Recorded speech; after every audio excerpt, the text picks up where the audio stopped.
आज हम लोग जो टॉपिक शुरू करने जा रहे हैं उस टॉपिक का नाम है representation of sinusoidal quantity by phasor diagram. Sinusoidal quantity मतलब कि अल्टरनेटिव वोल्टेज और करंट का जो हमें फेजर डायग्राम ड्रॉ करना रहता है।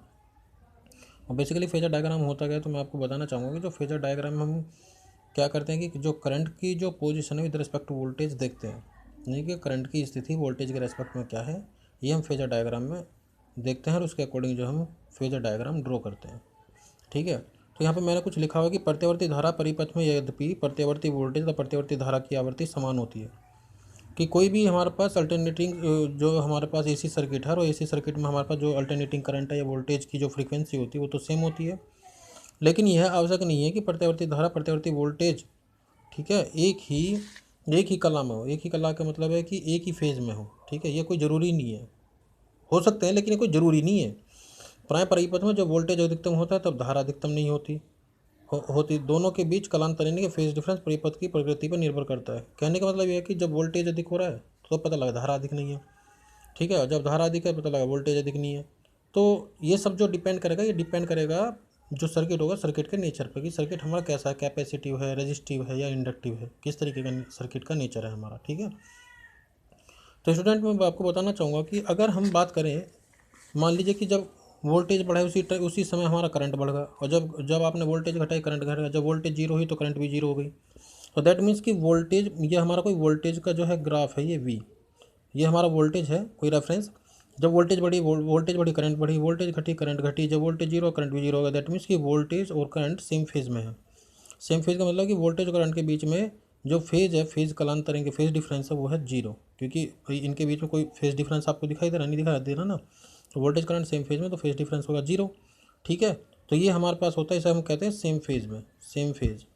ठीक है, अगर बाय द वे वोल्टेज के बढ़ने के बाद करंट बढ़ता है, मान लीजिए कि अगर वोल्टेज, जब हमने वोल्टेज बढ़ाया और वोल्टेज के बढ़ने से पहले ही करंट बढ़ गई, जैसे आपने वोल्टेज का ग्राफ है, वोल्टेज बढ़ रहा है, वोल्टेज के बढ़ने से पहले ही करंट बढ़ गई, तो दैट मीन्स कि और वोल्टेज और करंट के बीच में फेज डिफरेंस जो है वो है फाई। ये वोल्टेज होगा, ये होगा करंट। वोल्टेज, जब आपने वोल्टेज बढ़ाया, वोल्टेज के बढ़ने से पहले ही करंट की वैल्यू बढ़ गई। ठीक है, और अगर उनके बीच में फेज डिफरेंस फाई है, तो ये जो फाई एंगल है ये हमारा कहलाता है लीडिंग। लीडिंग मतलब कि करंट वोल्टेज से फाई एंगल लीडिंग है।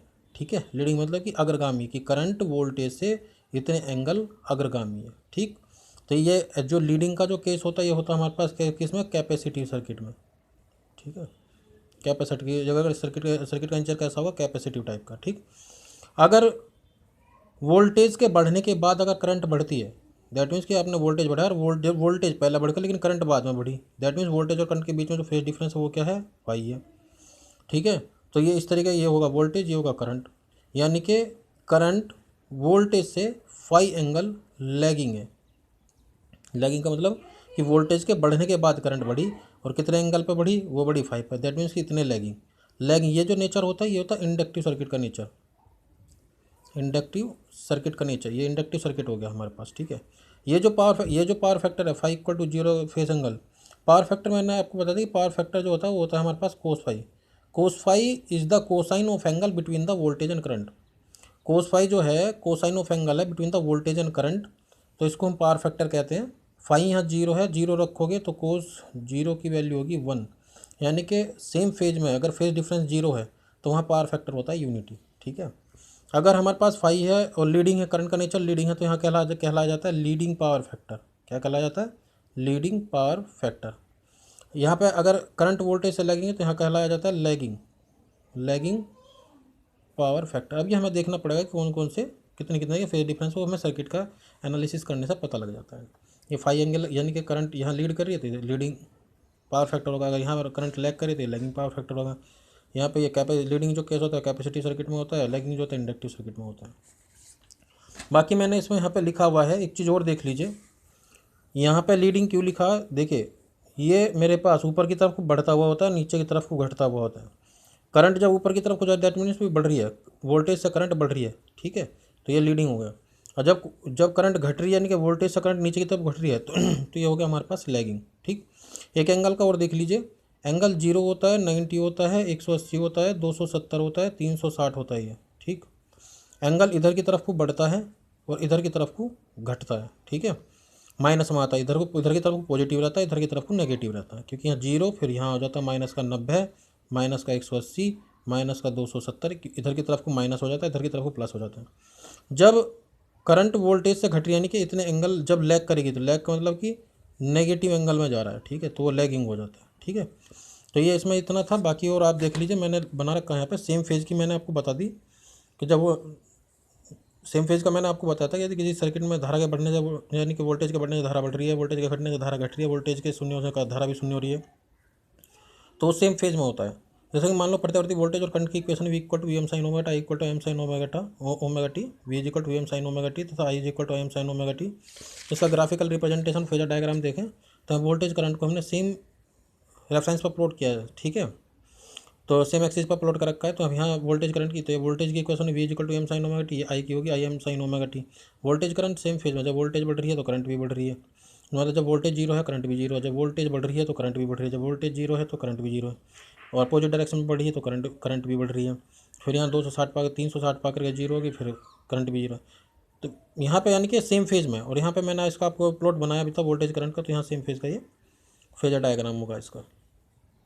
यहाँ पे लिखा हुआ है कि सेम फेज संबंध में प्रतिवर्ती वोल्टेज तथा प्रतिवर्ती करंट के में कालांतर जो फेज डिफरेंस होता है वो शून्य होता है।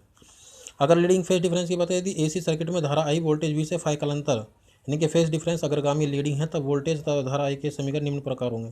We is equal to V M sine omega T तथा I is equal to M sine omega T plus phi. Phi ये रिप्रेजेंट कर रहा है कि करंट जो है वोल्टेज से कितने एंगल लीड कर रही है, फाई एंगल लीड कर रही है। ओमेगा टी प्लस फाइव में फाइव ये रिप्रेजेंट कर रहा है कि करंट वोल्टेज से कितने एंगल लीड कर रही है, फाइव एंगल लीड कर रही है। अब यहाँ से अगर हम वेवफॉर्म देखते हैं, यह है वोल्टेज की waveform V equal to M sine omega T, और यह है करंट की waveform I equal to I M sine omega T plus five. आप लोग देख रहे होंगे कि यह वोल्टेज की यहाँ से जीरो से शुरू हो रही है, लेकिन करंट की वेवफॉर्म कहीं पीछे से आ रही है, इस तरीके से ऊपर से पॉजिटिव डायरेक्शन में, इधर से आ रही है कहीं से पीछे से, यानी कि वो कितने डिग्री पहले लीड कर चुकी है, वो कर चुकी है 5 डिग्री लीड करके चल रही है, किससे, वोल्टेज से। यानी कि जो I is equal to M sine omega T में प्लस फाइव है, तो यहाँ वोल्टेज और करंट के बीच में अगर फेज डिफरेंस देखें तो वह फाइव, और करंट पहले से ही फाइव एंगल जो है लीड करके पहले चल रही है, किससे, वोल्टेज से।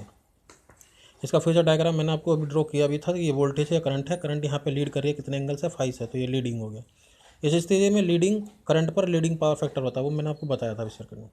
लैगिंग पावर फैक्टर में इसमें यदि किसी सर्किट में प्रतिवर्ती धारा आई प्रतिवर्ती वोल्टेज से फाइव कालांतर पश्चगामी या लैगिंग है, तब वोल्टेज भी तो धारा एक के समीकरण क्या होंगे, V is equal to V M sine omega T, I is equal to M sine omega T minus five.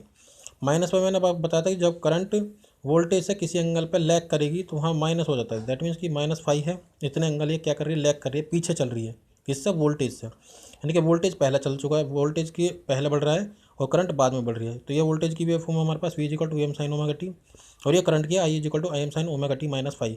कितने एंगल लैग चल रही है, पीछे चल रही है, फाइव एंगल।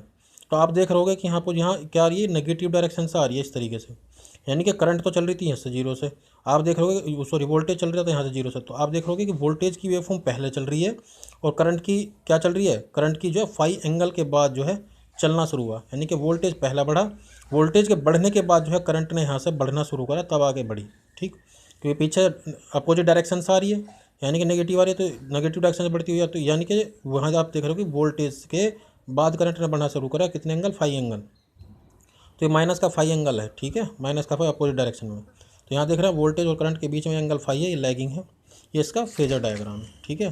तो इस स्थिति में जो लैगिंग करंट पर लैगिंग पावर फैक्टर हमारा प्राप्त होता है, ठीक है। इसमें इतना ही है कि आपको सेम फेज और लीडिंग और लैगिंग पर हमें चेक करना रहता है, इसी पावर फैक्टर में ये चेक कर, फेजर डायग्राम में यही देखना रहता है कि करंट की पोजीशन वोल्टेज के रेस्पेक्ट में क्या है। आज के लिए बस टॉपिक में इतना ही, फिर मिलते हैं नेक्स्ट लेक्चर में, थैंक यू।